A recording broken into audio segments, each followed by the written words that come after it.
اور حفظ قرآن کی تعلیم کو پسند فرماتے تھے۔ ایک موقع پر حضور اکرم صلی اللہ علیہ وسلم نے ارشاد فرمایا، خیرکم من تعلم القرآن وعلمہ، سب سے بہترین شخص وہ ہے جو قرآن سیکھے اور دوسروں کو سکھائے۔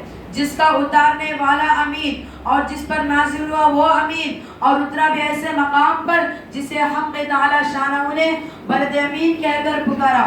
قرآن میں جس کی قسم کھائی گئی وَهَذَا الْبَلَدِ الْأَمِينَ، حضرات اپنے مقدس کلام کی حفاظت خود رب العالمین نے لیا ہے۔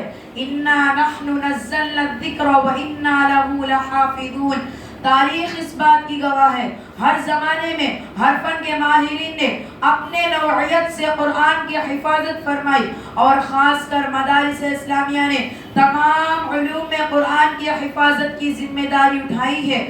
قرآن کا حفظ کرنا باعث نجات ہے اور خیر و برکت کا ذریعہ ہے۔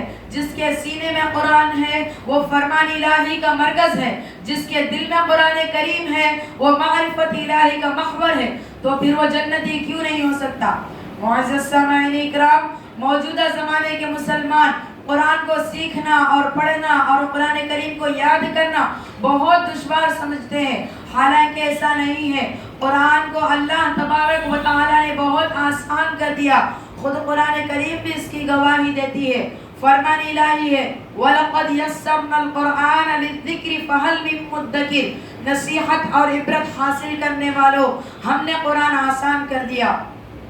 حضرت صحابی رسول حضرت انس رضی اللہ عنہ سے روایت ہے کہ جو شخص اپنے بیٹے کو قرآن حفظ کرائے اس والد کو قیامت کے دن 14ویں رات کے چاند کی طرح اٹھایا جائے گا۔ اور حدیث میں آتا ہے جو شخص قرآن پڑھے اور اس پر عمل کرے تو اس کے والدین کو قیامت کے دن ایک بہترین تاج پہنایا جائے گا۔